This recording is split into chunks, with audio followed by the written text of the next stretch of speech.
He walks on the street from Chelsea to Times Square, a personal chef without his cookware. He tells his stories with his mean pin named Steve. Viva remarkable, Steve, remarkable, viva remarkably Mark. Hey everyone, it's Chef Mark here, and welcome to this special edition of Remarkably Mark.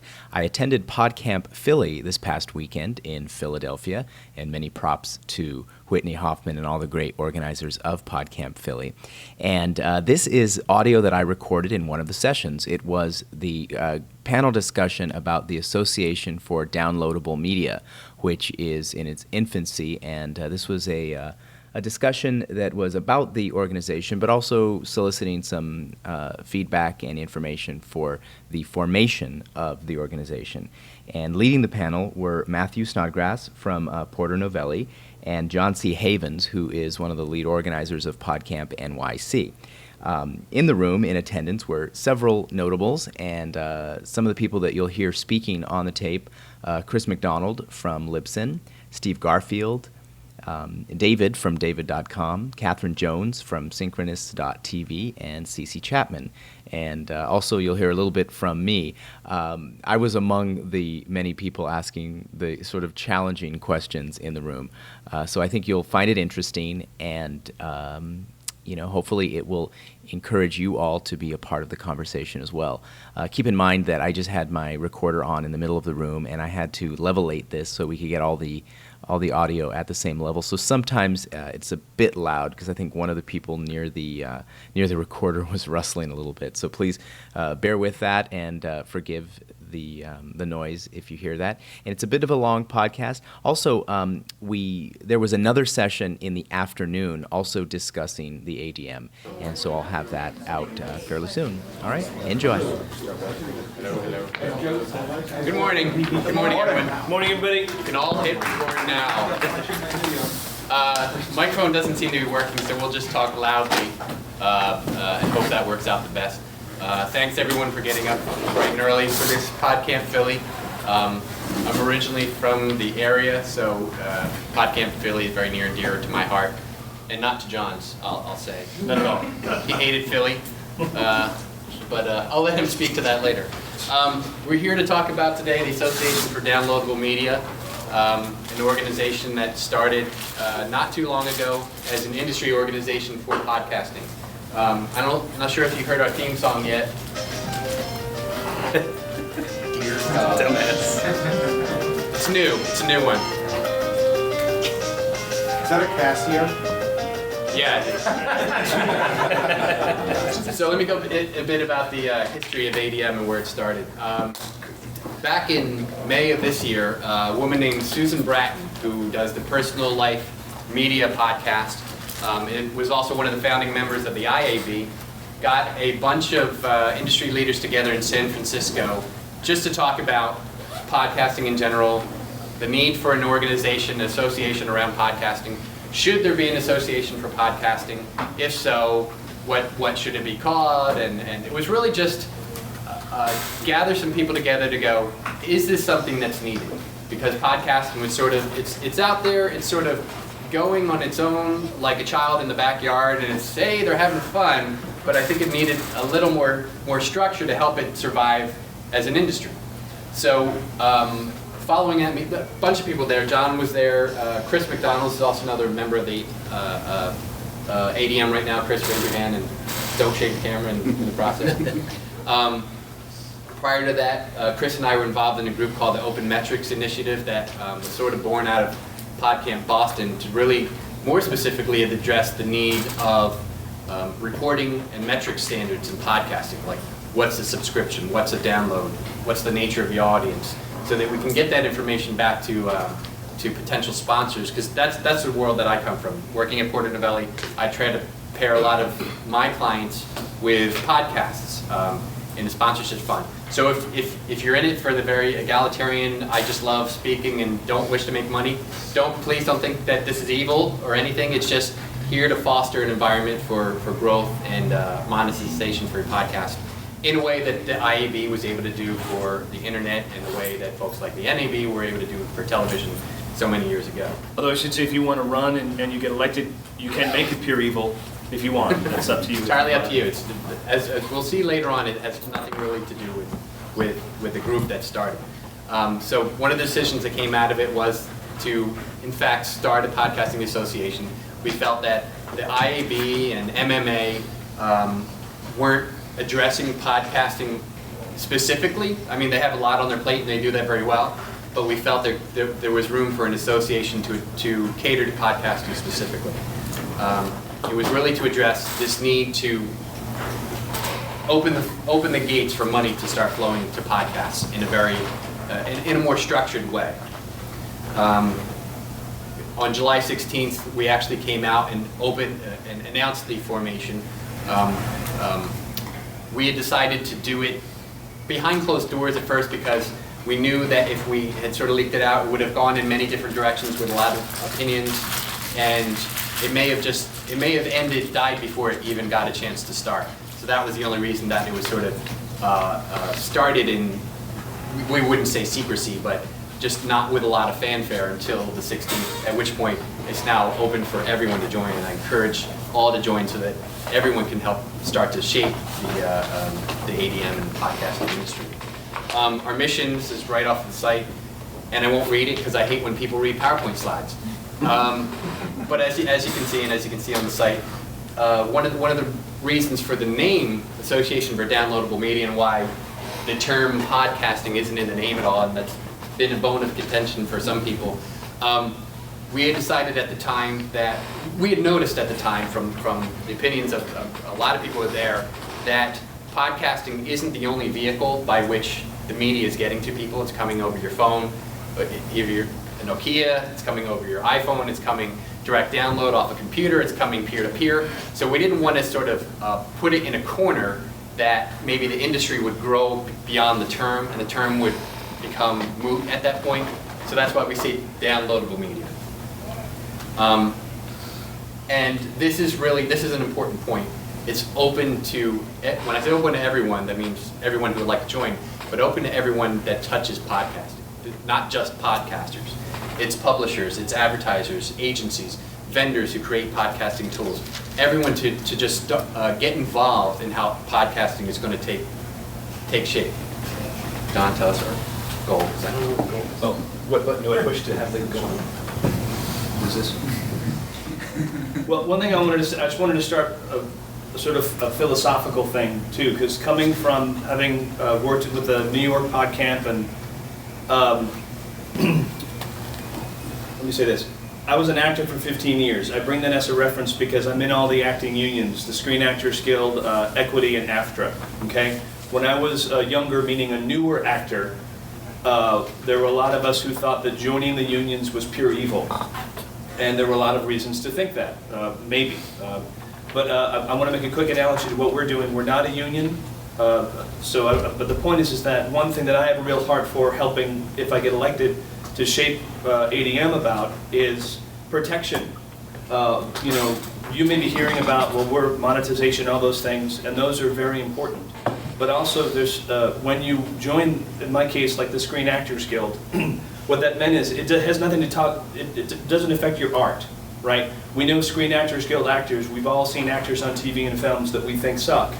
We've all seen people who we go to a little theater in the East Village, and they're the most wonderful, transformative thing we've seen ever. So one thing I wanted to point out is that although it's hard, one thing about ADM to think about is that you can separate for these discussions the idea of your art with the idea of commerce. There's wonderful synergies when they join, and you can make money off of what you love. And so just from my standpoint, I speak for myself here, but one thing I'm very passionate about the ADM trying to make happen is protecting podcasters. And by protecting, I don't mean that, oh, you're little broken winged birds that need my protection.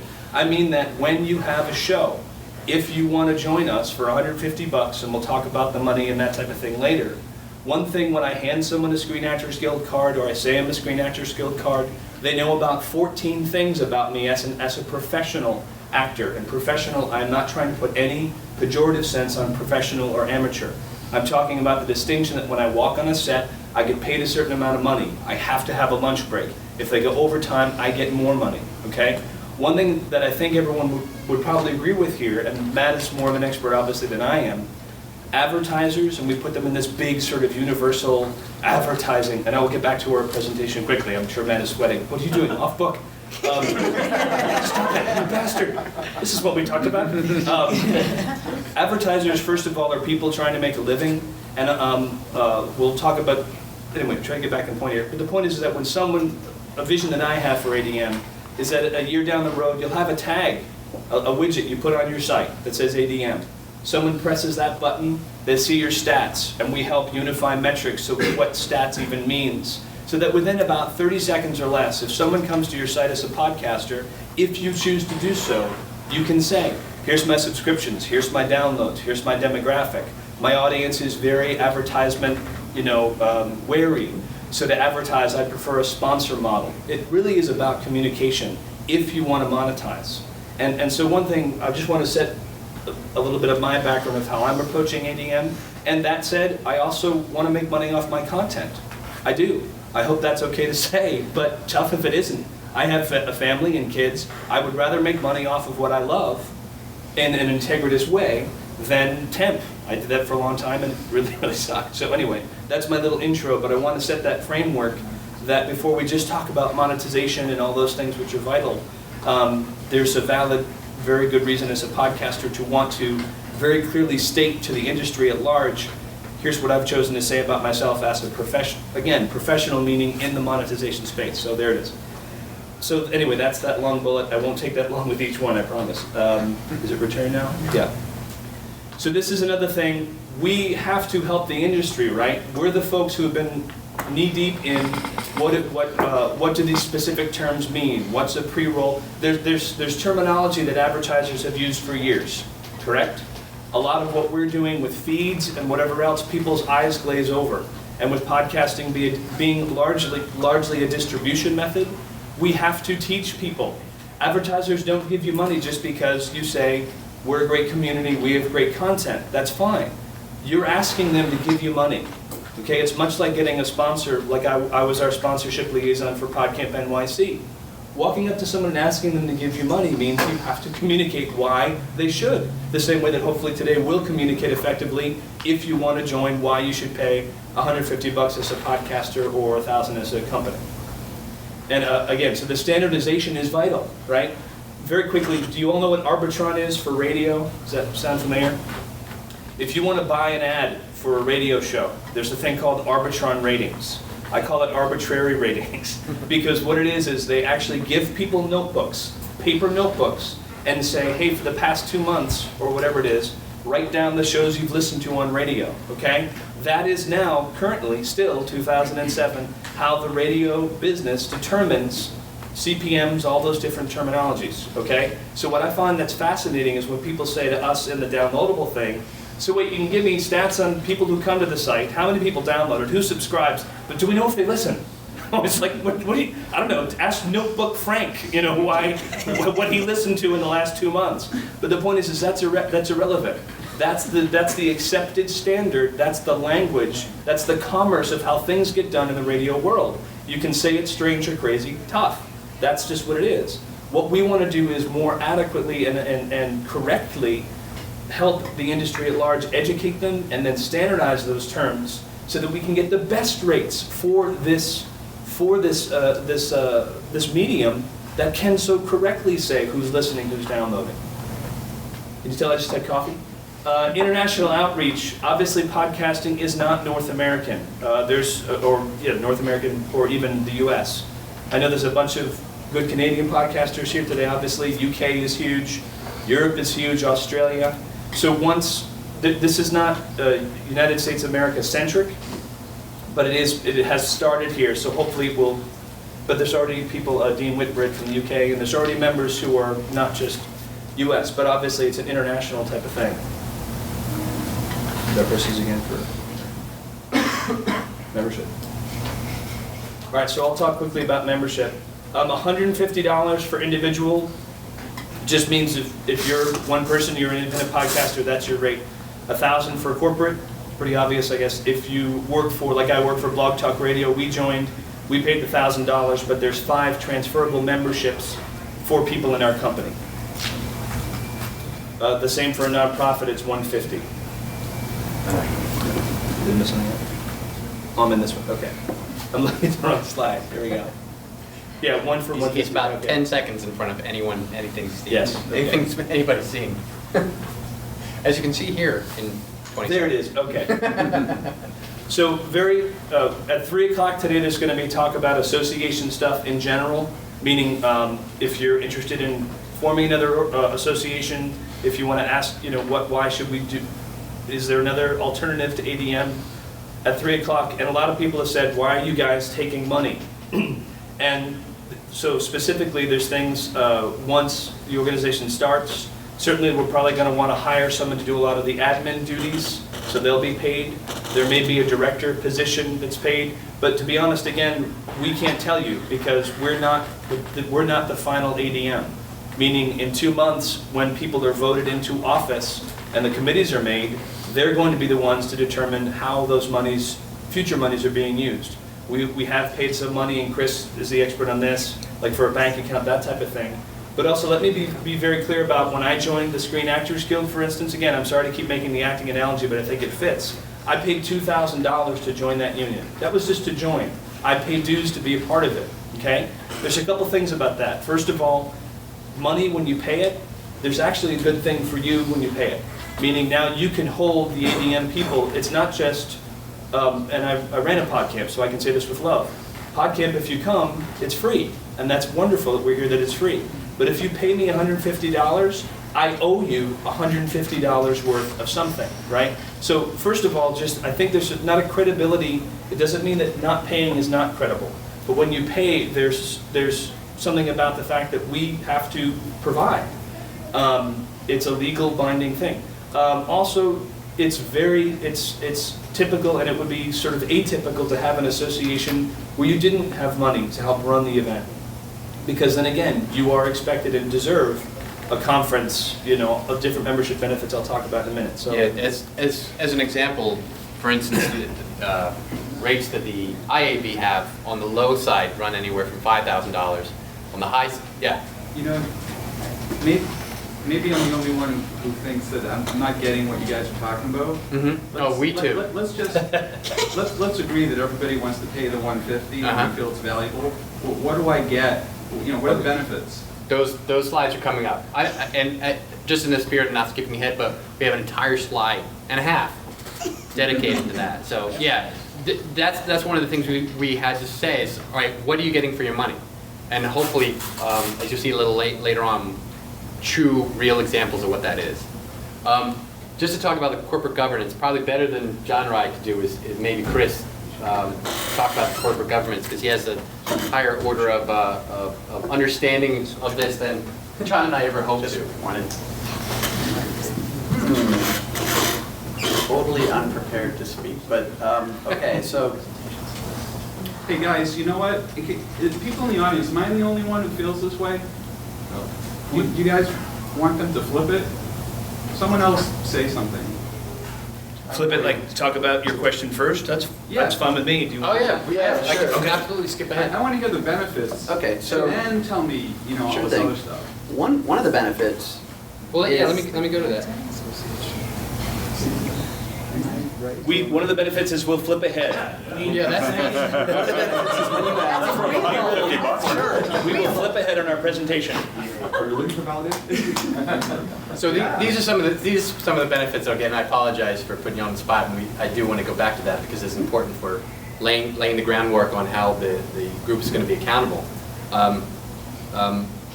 Right off the bat, when you become a part of this, a part of the ADM, you're going to have a seat at the table of defining what the podcasting industry is going to shape up to be, how that takes form, what direction it's going to go. You're going to have a voice in saying how that happens.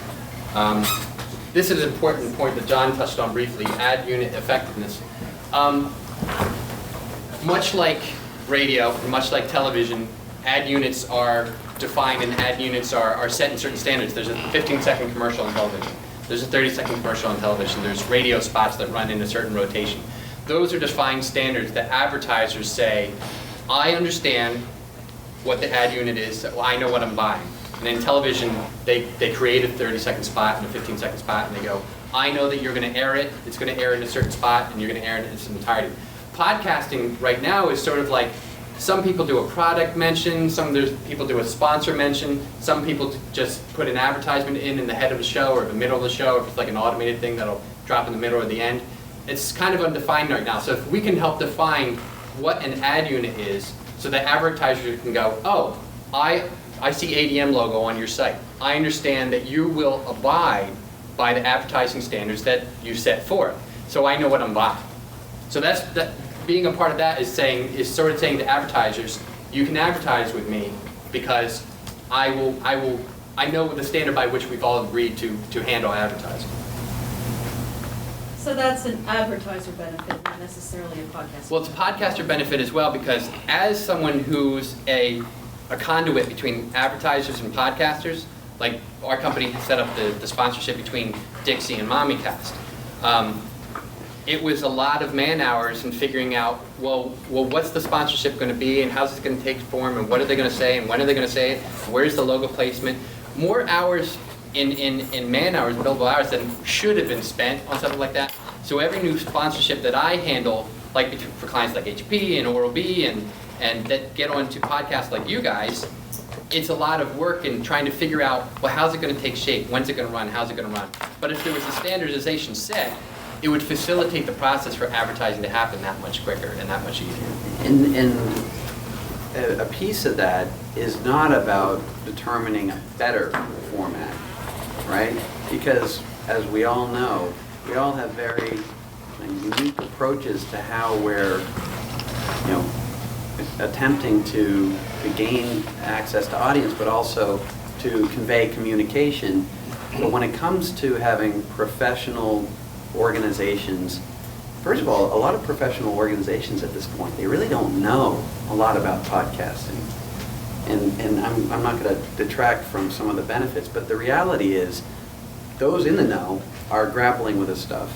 Those that are starting are spending a lot of time kind of managing all these issues. So how are you guys not a union? That's what I'm grappling with here, listening to you guys talk, is I'm not getting the difference between you and a union, and I'm a blogger, not a podcast. Sure. And there's this whole thing that started at Daily Cause and Blog Her about unionizing bloggers.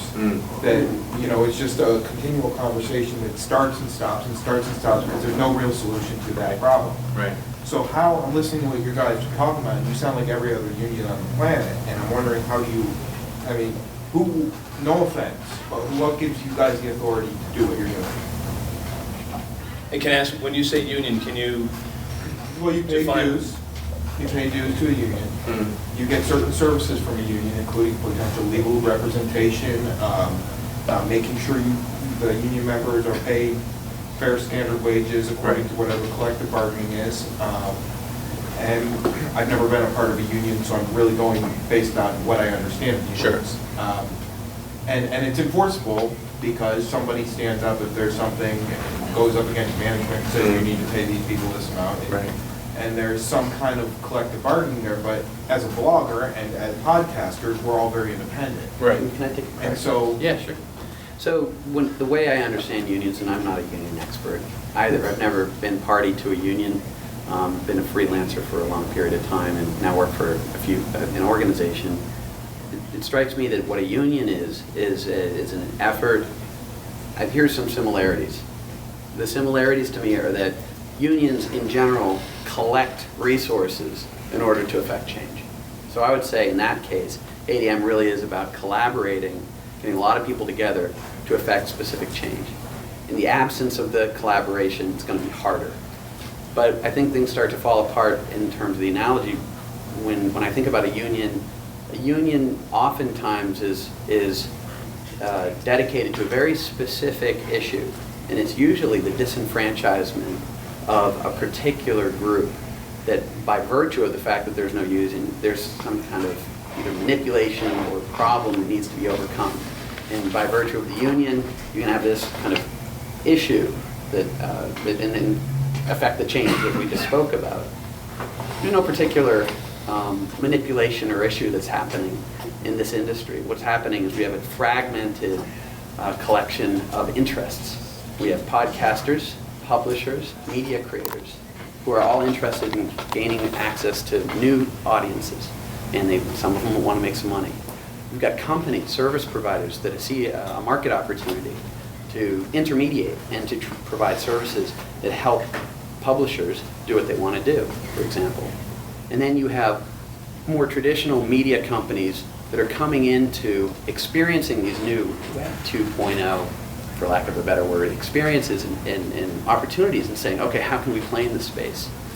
And while there might not be that level of disenfranchisement, there's a lot of potential miscommunication and a lot of opportunity to educate and to create a path that's hopefully the path of least resistance to get the biggest amount of change. And that's what we believe ADM is about. What gives us the authority? No more authority than any of you guys.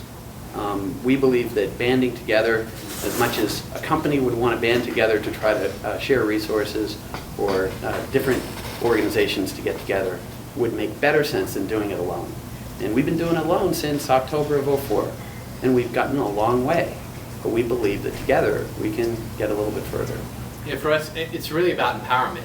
I mean, only collectively can we all go, our content is worth something. We're going to stand up and say that it is. This is what we're saying it's worth. Here's how to start sponsoring this, advertising this, getting us in this.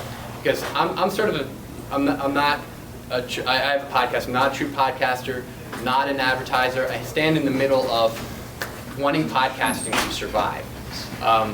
And to see it sort of drifting on its own, I think it runs the risk of not, and just sort of, other media companies, large companies, finally waking up and doing it harder and better and throwing more money at it. So I think that getting all podcasters together, because it's using that sense of community to go, we're a force to be reckoned with, and we're getting together now. Because the ADM isn't just 3 people or whatever standing up here. Our goal is to have ADM be everybody, so that everyone can have a voice at the table and say, I think I have value in my show, and this is the means by which I'm going to say that there is value. Yep.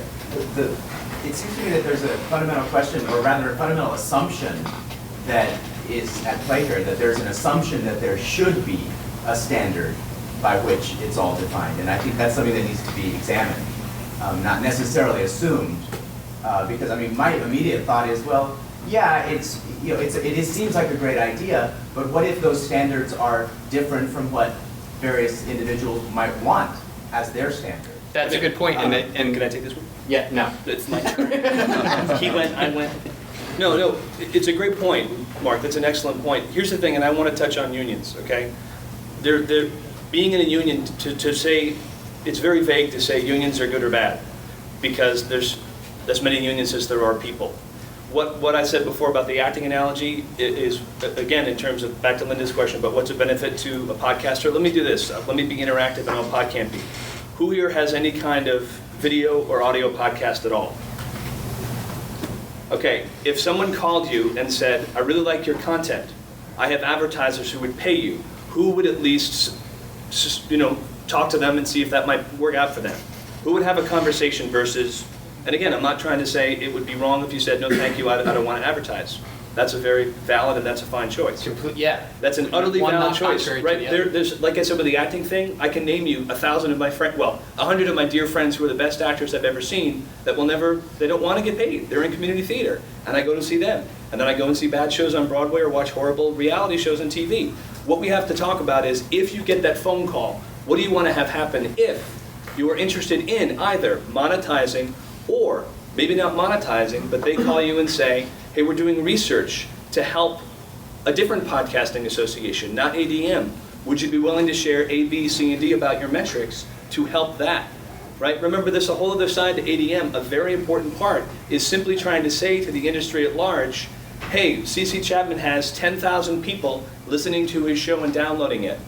What value do you place on that? Then we as podcasters, and I say we, I should say, as a content creator largely on my own, personally, I work for a company where we're a network. But then I would say, well, this is the content. It's utterly valuable. And I'm going to say, CC's should be paid $100,000. And the advertiser's going to go, I want to pay 10.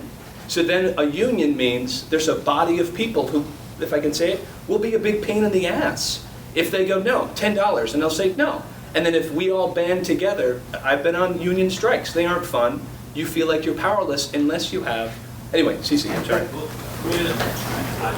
Disclaimer, I am a member of the ADM, but one question that I have, and I don't know the answer to, because I think we're ADM's still figuring everything out, is, and I'm curious about the answer to this, unlike, maybe it is like the union, I know as a SAG member, you can't go do community theater necessarily. I know there's different rules, there's certain things you can't do. If I'm a member of the ADM, and I think this is a question that people would want to know, and I'm curious what the answer to, is sponsor comes to me and wants, I can do whatever I want with them, correct? Absolutely. I mean, I don't have to go by any ADM standards, or I don't have to.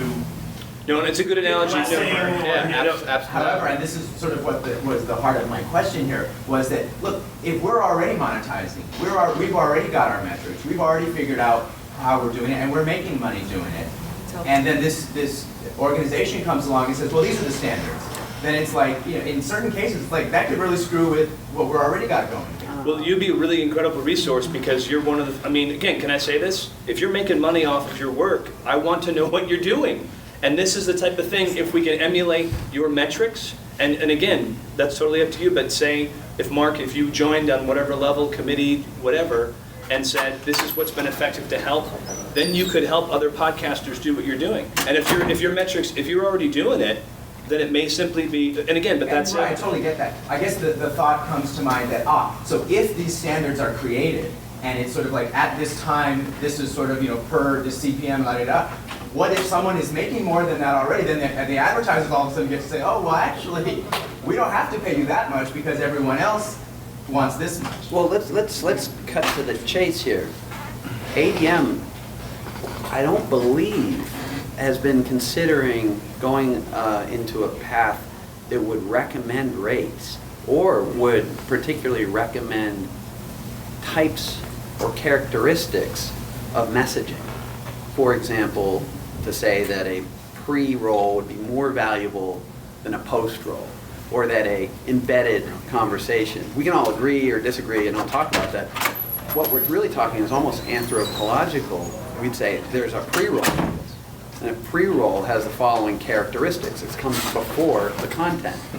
And that would be an example of, I think maybe the term standardization has got a lot of baggage to it because it seems to imply for a lot of people that standard means required ways of doing things. Especially when you pair the word with industry. Yeah. Like industry Well, It's more just agreed upon.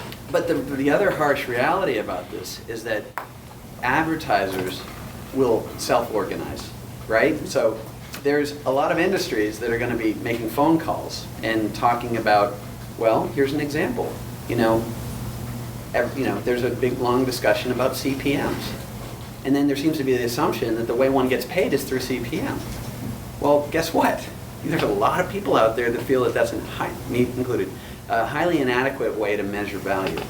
And why not talk about a metric or a set of standards that measures engagement and then appropriately provides value for that sort of transaction, or the ability to measure how many people talk about word of mouth. A lot more complex.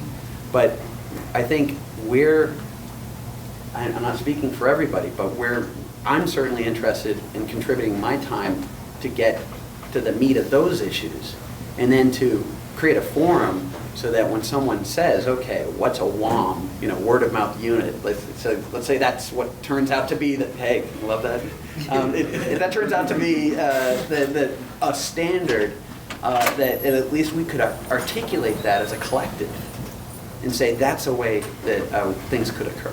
And another point, I'll get to the question, another point is that podcasting, I think we're all aware of this, has an inherent value in messaging over other media out there. There's a truer connection, there's a deeper connection with your audience that happens via podcasting. Advertisers don't know that. They don't know of it. They don't know how to name it. They don't know how to value of it. Somebody's going to have to, or it's not going to happen. And I say this with full confidence and experience, coming from the advertising world and coming from the agency world. It won't happen unless somebody says, this is podcasting. This is the true value of it. And in order for that to happen, there has to be research done and studies done. And that can't be done by a bunch of people doing it on their own, but through an industry organization that sponsors a study or sponsors a survey that says, this is the true. Let me give you the real example. I'll cut through the bullshit. I just negotiated a couple months ago the contract for the second year between Dixie and MommyCast. We upped the rate. I'm not going to say it was, but we upped it by about 30% over last year's rate. And the only reason it was on the fence. I had to push for the MommyCast for their sake to get the second year deal. And the only reason it happened was because of a study that we did last year of MommyCast listeners and the connection that they made to their listeners, saying one of the stats was 29.1. I'm sorry. MommyCast listeners told an average of 29.1 friends about Dixie. Dixie heard that and went, wow, we would never see numbers like that in any of our other marketing media. It's not in our mix. But only through surveys like that and true evidence of the power of podcasting is an advertiser going to go, you know what? Yeah, I'm with you. Here you go. Because it's not going to happen otherwise. I'm sorry, you had a question. Yeah, I just want, it's not even a question, it's a comment. Yeah. Which is, this is the Wild West. A lot of things are happening, and things are happening in new ways, and I think next year we're going to be seeing people do things in ways we can't even imagine right now. I mean, I have just raised more than $35,000 worth of goods and services, and I've made everything up. I mean, because it's a lot of what you're talking about. Working my butt off here, but I'm Sure. so passionate about what we're creating in this community. But I mean, I have to say that I've made everything up, and include from like what they're getting. I mean, I've done a lot of research. I know all the numbers, but I have to talk to someone into giving me 3 cameras, to talk to someone into giving me 2 apartments, to talk to someone into giving me a TriCaster. I have to be able to tell them what they're getting in return, and also just in terms of like WordPress templates. I initially was using the IAB template, which didn't end up working for me in terms of like what they're getting in terms of a banner. But even that, like what if there's a WordPress template that says like my ad size is 245 pixels? Sure. What if there's a WordPress template that is now standard? Right. So those things are very, very useful. And there's other things that we haven't even touched upon, like what Lonely Girl 15 did with, I think, Neutrogena. Am I right that the company's Neutrogena? And I'm doing that too, actually. I'm inserting a company into my plotline. What's that worth? You know, like there's a lot coming up from me. I'm just saying that has value, and if I could have pointed to an organization and said, this is what that organization said, I would probably have had to do 20 hours less work. Well, to give you the real world example of how that would work, and I applaud you for doing that, literally. Great job. You're doing that in, I forgot your name. I'm Catherine. Catherine.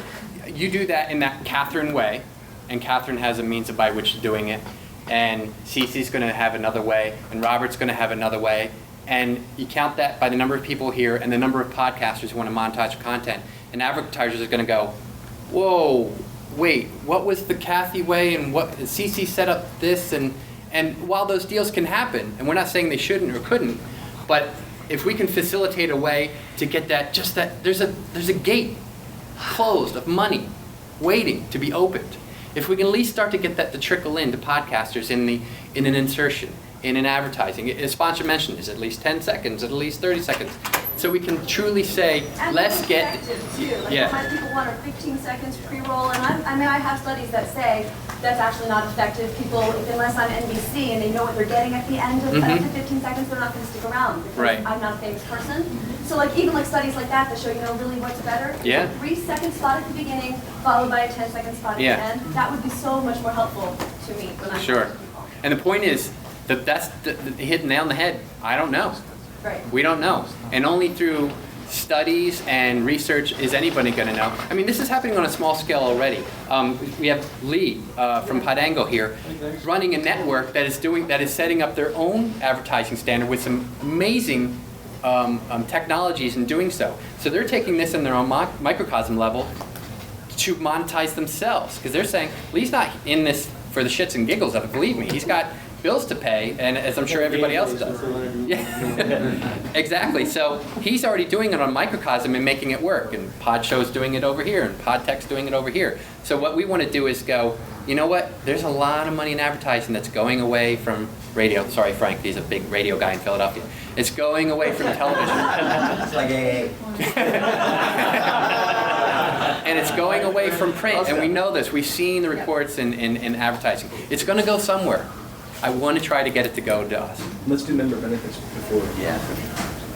No, this is a Podcamp. Go one more ahead. question that I think it's important to Yeah. ask, which is what is any of these organizations going to do about, forget the money, forget the advertisers, how do you tell people what the hell a podcast is?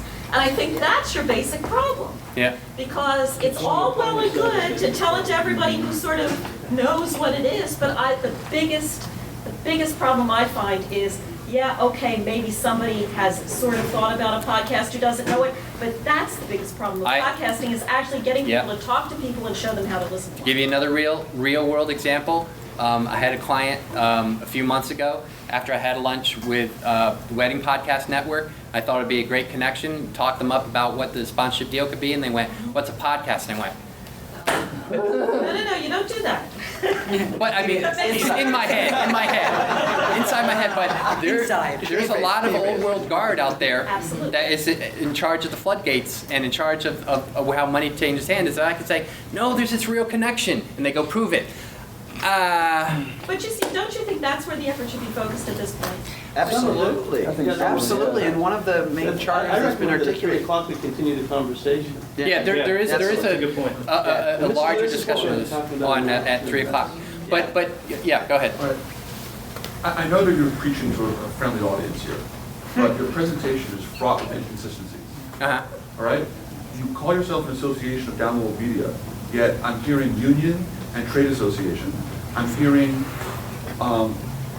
concepts about not setting prices, but talking about standards, and then you're talking about, well, setting a floor. And as soon as you start setting floors on prices and what people should at least be getting, that brings up the concept of ceilings on pricing. And once you open the door, you're going to get that as well. And then you run into the issue that Mark was talking about, what people are saying, well, I'm only going to pay X for this because that's what you're setting the standard at. Can I take this one? Look, first of all, just to answer quickly. First of all, please don't union. I only use that as an analogy. Second of all, just to cut to the chase. Thanks, It was horrible. Everyone's live blogging. ADM is a union, bastards. No, you bring up an excellent point. But one thing I do want to stress is that I do think we should talk about membership benefits, because it's a very important question. Why do you join? Period. That's a great question. ADM, if you want to join a different association, great. But then, to your point, we can say what we have tried to do, but ADM does not exist yet, as it were. In 2 months, when people get elected into positions and the committees are formed, that's where these excellent questions are going to come up, and by you. Understandable. Well, by you. Another interesting point here is credibility. How are you going to amass the credibility, one, to be taken seriously, and as Catherine was saying, this is the Wild West. I can go in New York City. I have access to almost like all the people in New York, new media community, and I can get whatever done, and I can pretty much call the price because they're just out there and everybody wants work and it's available. Not that I want to cheat them, I'm just saying is that the demand is there and the supply is there. I'm just not sensing that when it gets down to it, how are you going to police? And how are you going to be becoming an actual organization that has teeth? Well, we don't want to even say we're union. We really don't want to say we're the police. But there's a policing aspect to trade associations.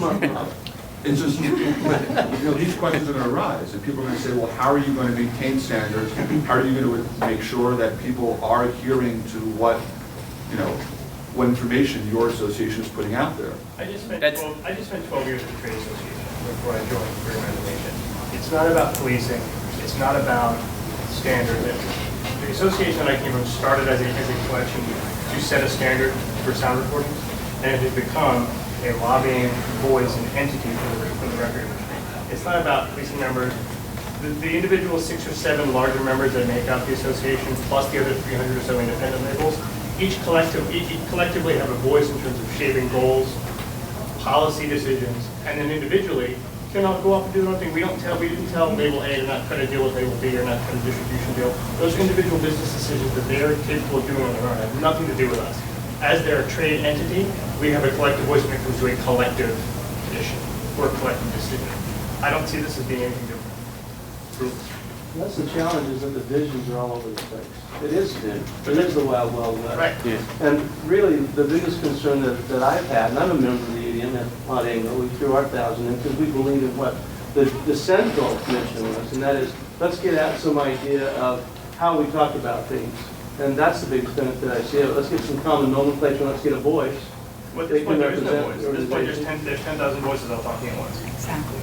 As opposed to... And no one will hear it. And no one will hear it. It's going to sound... It's going to overflow white noise. You just described a central mission, a central benefit, and we need to focus on one of those with the ADM and deliver on that. It's not about telling you versus you can only do, a deal for this much money versus this. If you can cut a side deal, great, knock yourself out. If you can make more money, this is about defining an industry and how we can sell what we want to sell. And how it's, because just like I said, you're trying to break 50 years of radio broadcasters and television broadcasters and their jargon that they created 50 years ago and make it something else. I've spent the last month of my life working for this company trying to get record labels and artists to get involved and sell ads on our shows. Like, what are you talking about? Why would I want to buy an ad on a pop show? Why would I say, well, because you can do this. Yes, so what? Yeah, to give you I can just do a banner ad on Billboard.com. Give you a great example of how people are not going to follow the flow of the industry standards that have been set. In May, we just passed the upfront season, which is where all the advertisers get access to the television shows from the networks and then decide how much they're going to buy and what they're going to buy in the coming seasons. Last year's 2006 was the first time the upfront season was ever down in total buying spend. First time ever. It's a real sign of the beginning of the end for television. We're at the beginning of being at the top exclusively. This year's upfront, when it looked like it was going to go worse, you know what they did? They raised the rates. Kind of odd, though, right? But the reason behind this was, we know our numbers are declining, but we also know we're still the only way you can reach 17 million people at a pop. High School Musical 2, 17 million people viewing it. And they realized, we know we're up Schitt's Creek, but we still got the biggest boat, so we're raising our rates. That's the kind of mentality is, let's squeeze it for every last little, okay, let's switch to podcast. Can we talk about that? Yeah, member benefit. Chris, did you want to, I didn't want to dismiss. Chris, No. Please also, Lee is going to be speaking at 3. This conversation is perfect. And we're not done, I'm speaking next. I'm fine with going into the transparency thing a little, if you want to stay, because the membership benefits is a very important question for the podcast. So a lot of this is giving you guys artillery to go. If you can have access to white papers and research and findings, we want to give you guys access to the artillery that you can go to advertisers and say, this is the research that we found that why podcasting is so great. I have a quick question. Yes. I just do podcasts for fun. I've done like 12 episodes, pretty good quality. But it seems like, how would this benefit me, or is this not? It would. Is this for a hardcore, this is 40-hour work week stuff? Yeah, I mean, I do a podcast that I don't expect I'll ever make money on, and that's fine with me. Okay. And I don't join the ADM for that reason. It's more, I want to see podcasting survive. Well, but I'll disagree in the sense that a couple of things that, again, I'm not on ADM yet. But if I get in, one of the things, membership benefits that are pragmatic that you can actually touch and whatever, white papers. So if you're a new podcaster like yourself, it's not a central vision, and this would have to be voted on by the committee. But we could say, for indie podcasters who join, what are the first 10 questions everybody asks? So you're paying me $150, even if you've done 12 shows, and you say, I don't know if I want to monetize. We owe you, here's a white paper on whatever. Maybe it's just a link page of all the members. Jason, he's not a member yet. Jason Van Orden, learn his tutorials, yada, yada, yada. So right away, $150, you have a concise resource, a listing. And again, these are things that are not firmly established. You would, if you wanted to join and make them happen. Likewise, for the advertiser side, I think even more important is white papers. And guys,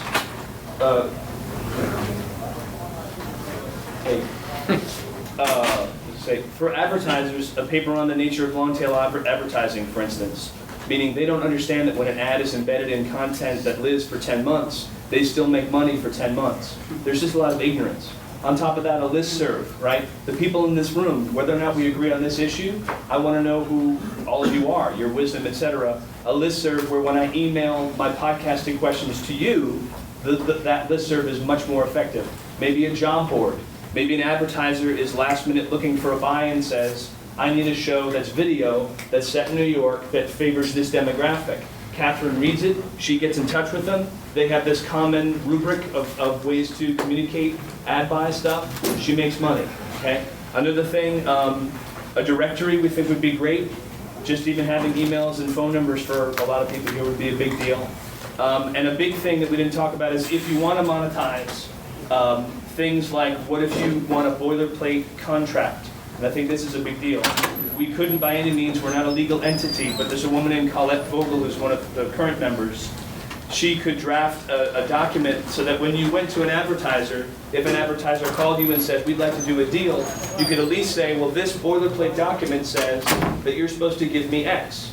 You haven't talked about exit yet. My digital rights, for instance, okay? We were talking about money, we haven't talked about rights issues. A lot of people here may not care about getting paid, but you certainly wouldn't want people to own the rights to your feed or your content. If you have these documents that these group of people said, especially someone like Matthew, this is what advertisers ask me, A, B, C, D, and E. If I want to get paid, with all due respect, Matthew deals with people who pay podcasters. He's a good resource. So if he says, these are the 5 first questions they ask, and I'm a podcaster who wants to make money, we want to give you the type of document that would say, A, B, C, and D, you need your subscribers, you need how many downloads, demographics. So if all that stuff, when you join for $150, is already part of a content library, anyway, so those are some of the more pragmatic things. And do please come back at 3. It won't be just ADM focused, but also ask the 3 of us. It's back in this room at 3 o'clock. Yeah. Thanks for the question.